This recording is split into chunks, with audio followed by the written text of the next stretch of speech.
As a salon or spa owner, cosmetology school gave you the skills to serve clients, but it definitely didn't teach you how to run a business. Somewhere along the way, you probably thought ownership would mean freedom, but instead you're working more hours than ever, barely paying yourself, and low-key worried everything's going to fall apart the second you step away. Welcome to the Beauty Biz Breakdown, where we give you the real strategies, systems, and structure that you need to fully step into the CEO seat in your beauty business.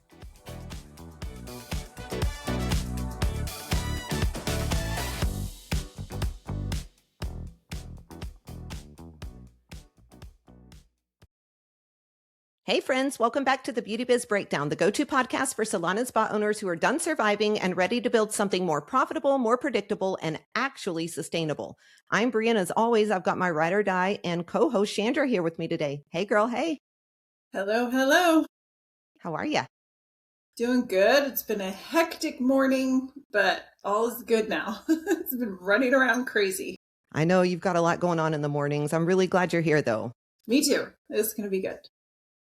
Okay, so today's episode is going to be just a little bit different. So I had this nightmare last night and we are going to talk about it because I have a feeling that there are probably a lot of other beauty business owners out there that may be having something very similar happening right now and probably a little bit of PTSD as well. So I think this Hantavirus stuff being all over the news right now is bringing up a lot of feelings for salon owners that people probably maybe were not expecting to come back as hard as it is, right? The second that we start hearing words like outbreak and virus again, I think a lot of us just immediately go mentally right back to COVID and shutdown season. And it's terrifying. Like talking about it now, I'm getting chills because I hated it, absolutely hated it. I think it's something that needs to be talked about. I really don't think a lot of beauty businesses ever fully recovered from that season. I know that social media makes it look like everybody bounced back and everything is just thriving again. But behind the scenes, I think there's still a lot of salon or spa owners that are carrying around financial stress, emotional stress, and honestly, a lot of fear from those years. Some owners lost team members that they never fully replaced. Some are still trying to crawl out of debt from those shutdowns. I know it affected me and my team big time. I had like 6 employees move out of state during that time. That's over half of my team. That was huge. Some people burned through every single dollar that they had just trying to keep their doors open, trying to pay their employees. Some are still dealing with tax issues, PPP loan stress, payment plans, loans of different kinds, literally all of it. And emotionally, I honestly think a lot of us never stopped operating from survival mode after we went through that entire experience. Chandra, when things like the hantavirus start showing up all over the news again, do you think it immediately takes salon owners mentally right back to that time and place?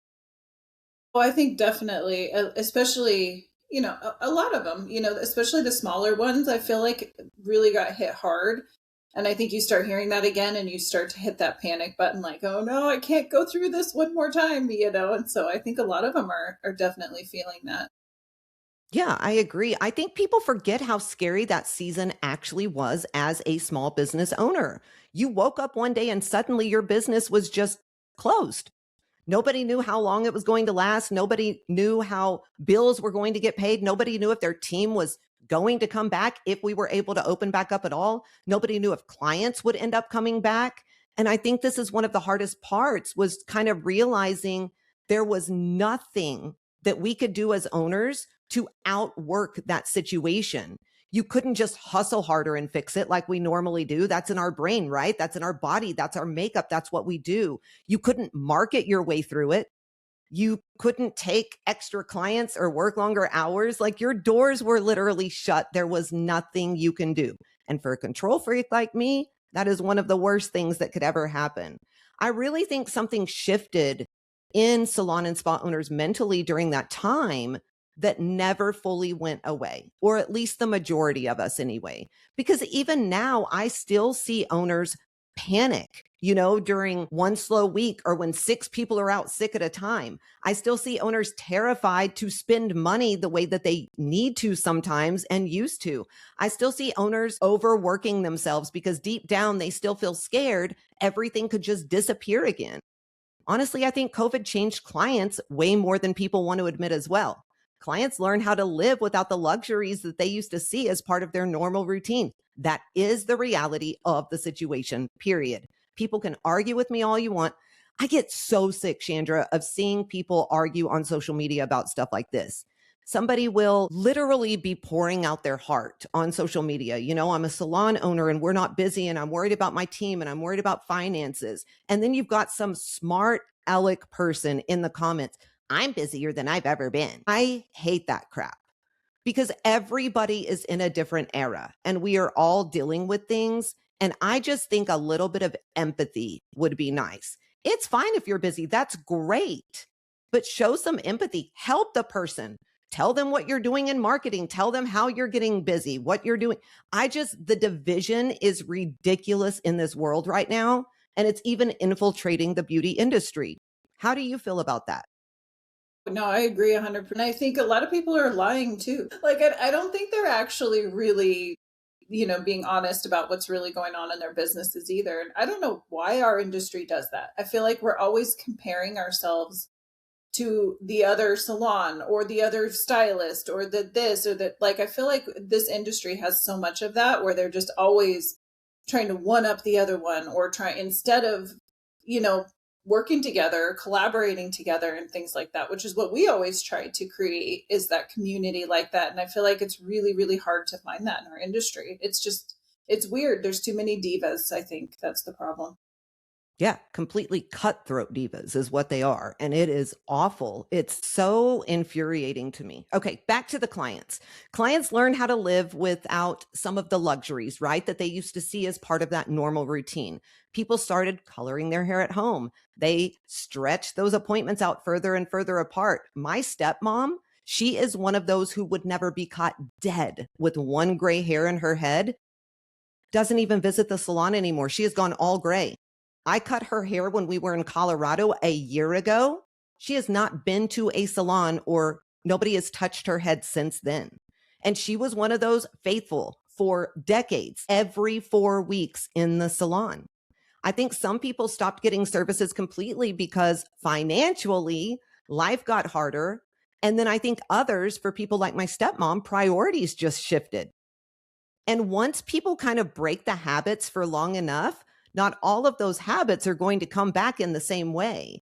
I think a lot of salon owners out there, they expected things to go right back to normal once the doors reopen. And for a little while they did, right? Everybody was busy. People rushed back in wanting appointments.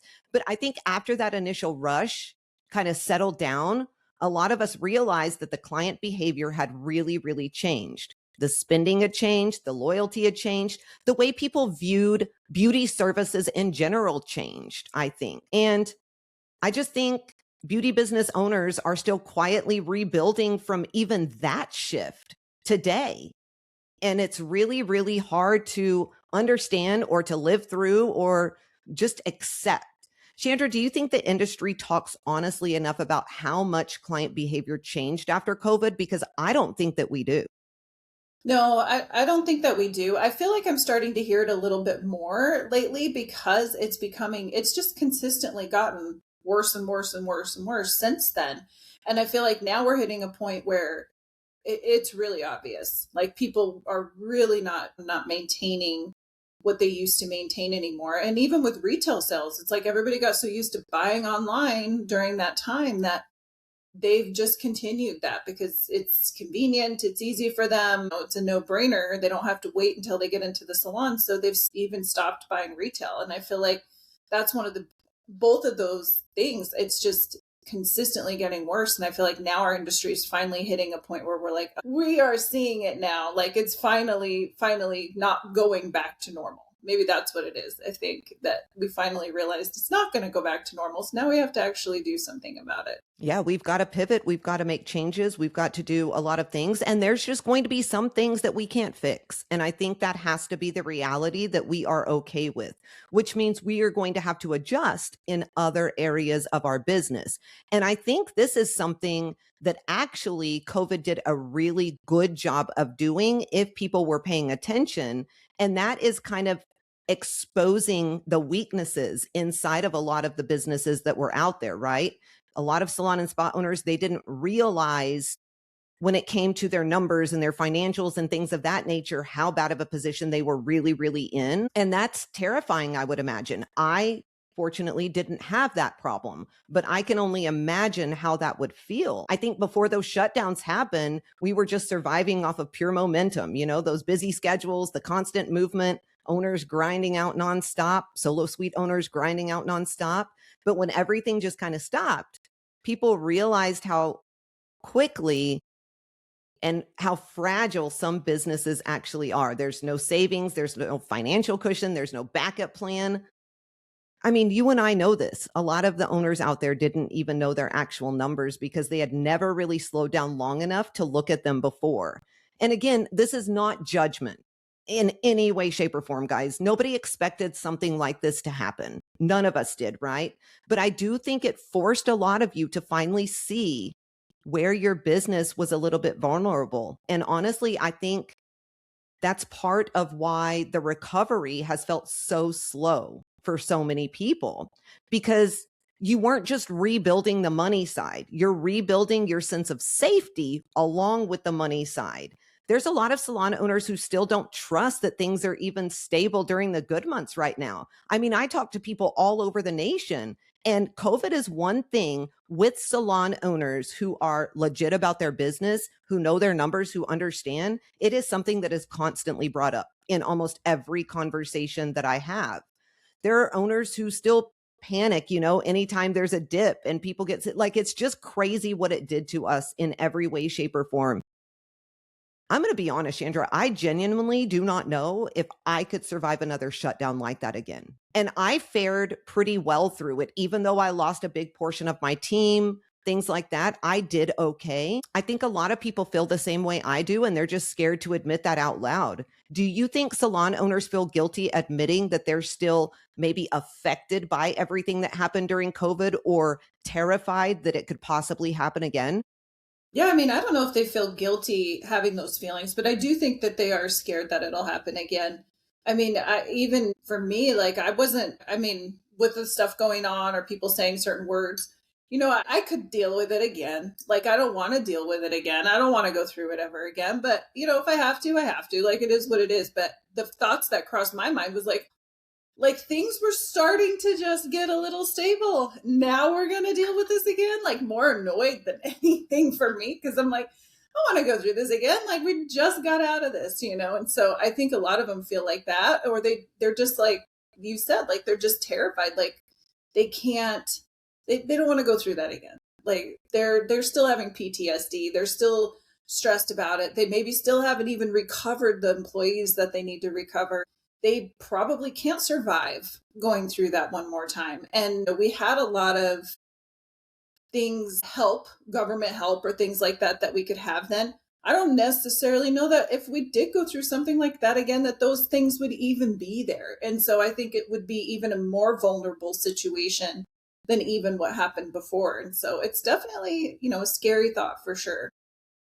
Yeah, I agree. I don't think those things will be there again this time. And I think there's legit reasoning behind that. I think a lot of it was taken that shouldn't have been taken by people who shouldn't have taken it. We're not going to get into all of that, but I do think there's good reason why it shouldn't be offered again. I'm just going to be completely honest. After thinking about this, I'm just going to say my honest truth. I would not shut down again. I don't care. Like, great. I think it's awesome that you could go through that again. I would not shut my business down. They could do what they needed to do, but I would not do it. It's not because I'm trying to be rebellious. It's not because I don't care about people's health. It's because the last time almost destroyed so many businesses, so many industries, and I just don't think it's fair to do that again. I don't think that's right. I think unless somebody owned a business during that season, it's really, really hard to explain the level of fear and pressure that us business owners were carrying. I know people who drained their retirement accounts because they couldn't get the loans that they needed. I know people who maxed out their credit cards. I know people who were borrowing money left, right, backwards, forwards on loans with super high interest rates. People were losing sleep trying to hold on to the businesses that they had spent years and decades pouring everything that they had into it. And I was one of those people, and I refuse to go through it again. I really do.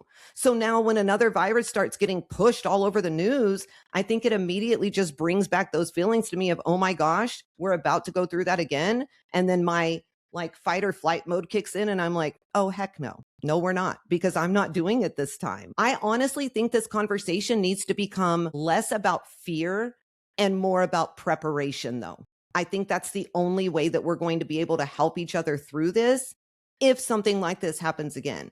The reality is we can't control the headlines. We cannot control the economy. We cannot control viruses. We can't control politics. None of that, right? But we can do a few things. We can build stronger businesses. We can tighten up our numbers. We can stop running salons with zero margin. We can create actual cash reserves. We can stop ignoring the financial problems until they become emergencies. Like, we've got to pay attention to them on a daily basis. We just need to do better at building businesses that are healthier and more stable so that one rough season does not completely wipe us out emotionally and financially.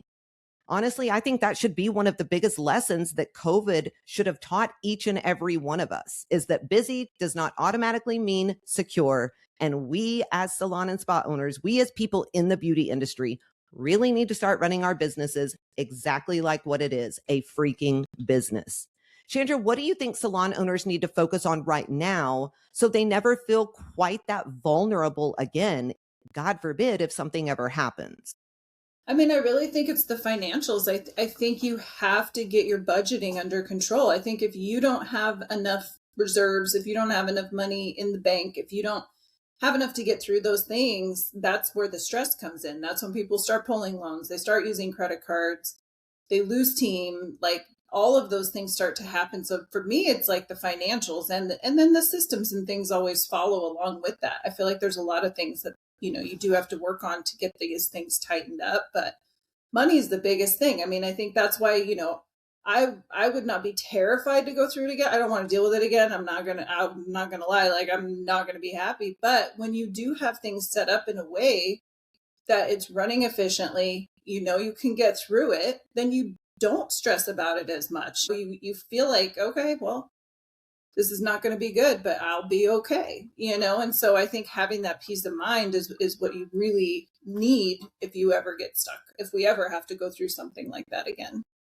Yeah, agreed. I think there's a big difference in, being scared to go through it again and then just saying you're not going to go through it again. And fear is definitely one of those things that we can't allow to, hold us back from anything anymore. I think a lot of salon and spa owners are very fearful when it comes to business in general anyway. And I think that's one thing that keeps them from looking at the things that they need to look into, inside of their business, which you and I know this. We coach owners on a weekly basis. And so we understand where that fear comes from. And, this industry is not an easy industry at all. And you're trying to, especially salon owners with teams, I'm not trying to discount like solo salon owners out there, but those of us that have teams, it is very, very different because we are handling the emotions not only of ourselves and our families, but also our employees and the clients all at the same time. And that is a very, very heavy job.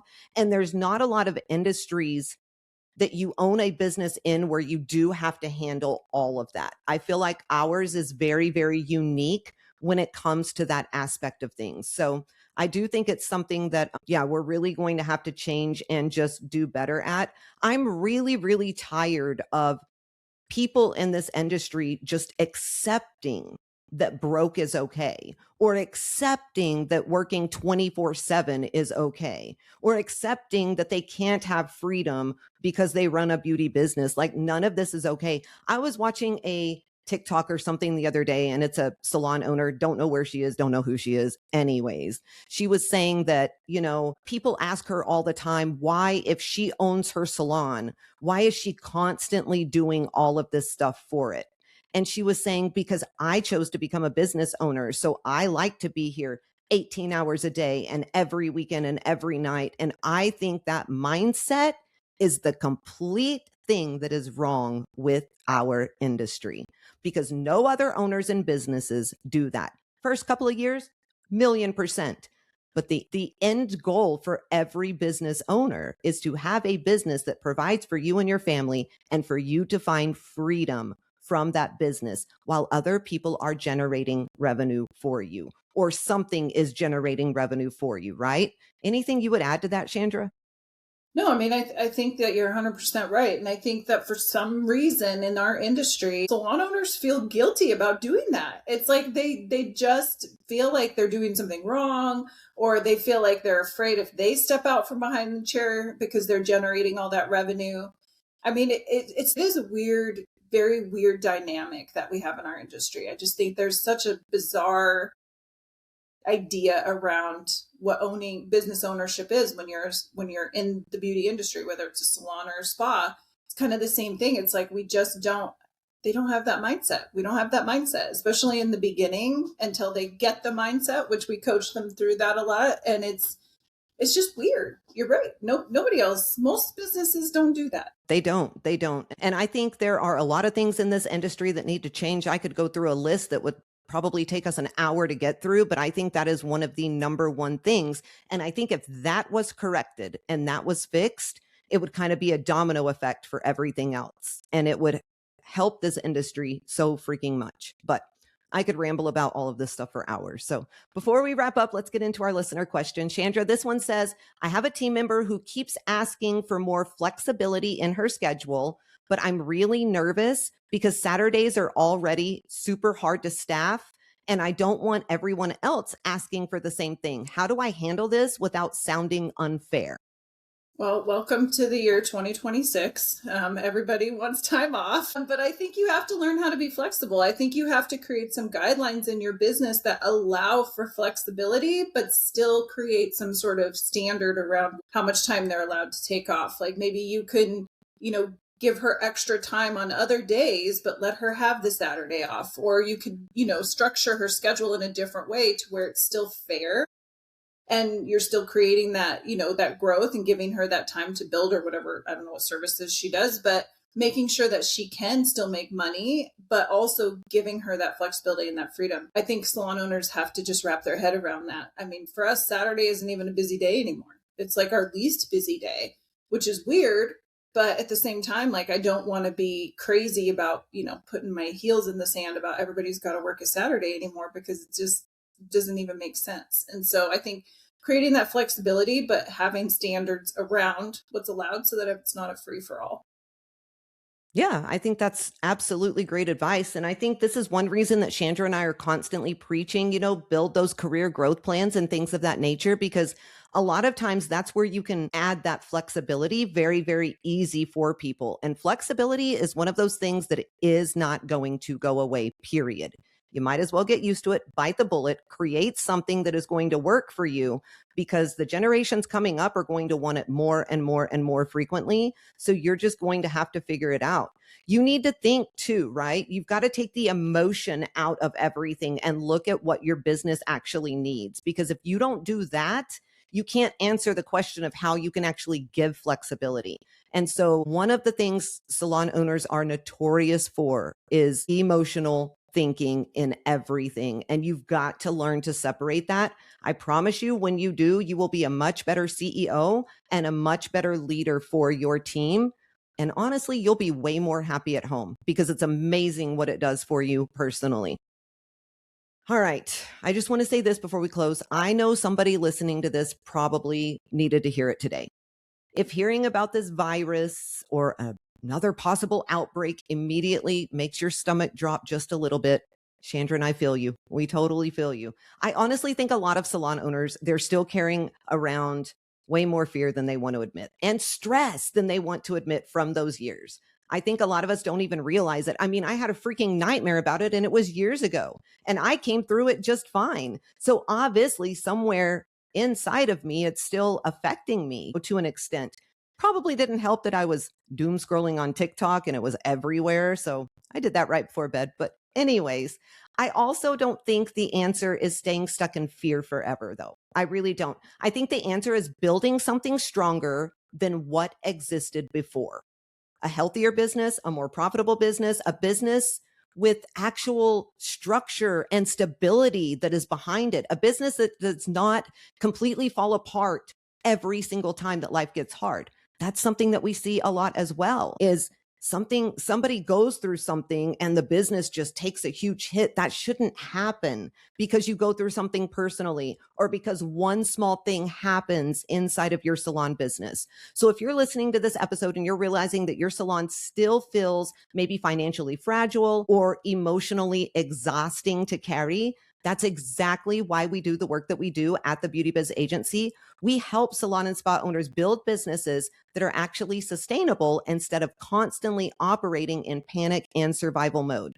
You can head to thebeautybizagency.com. You can grab some of our free resources, look at our coaching options, or you can book a free strategy call with us. And honestly, if this episode resonated with you today, send it to another salon owner, because I think a lot more people are carrying these feelings around than what any of us realize. Chandra, what is one thing you really hope owners take away from today's conversation?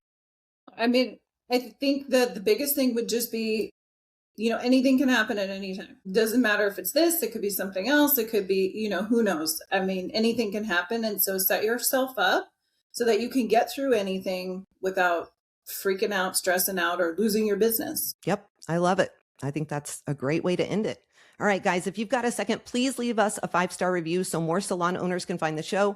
Also, make sure that you're subscribed so you don't miss the next episode or any of the amazing things that we have going on at the Beauty Biz Agency. Chandra, how can our listeners stay connected with us? Yeah, make sure you're following us on all social media platforms at the Beauty Biz Agency on Facebook and Instagram, and at the Beauty Biz Mentors on TikTok. And yeah, subscribe so that you're getting our emails and you're getting free resources and all kinds of fun information. So stay connected. Absolutely. All right, friends, that's a wrap on today's episode of the Beauty Biz Breakdown. Until next time, keep tightening up your business, keep protecting your peace, and keep building something strong enough to support you no matter what season the industry goes through. Now go out there, make bank, run the show, and ditch that chair. And as always, keep slaying those business goals with a whole lot of swagger.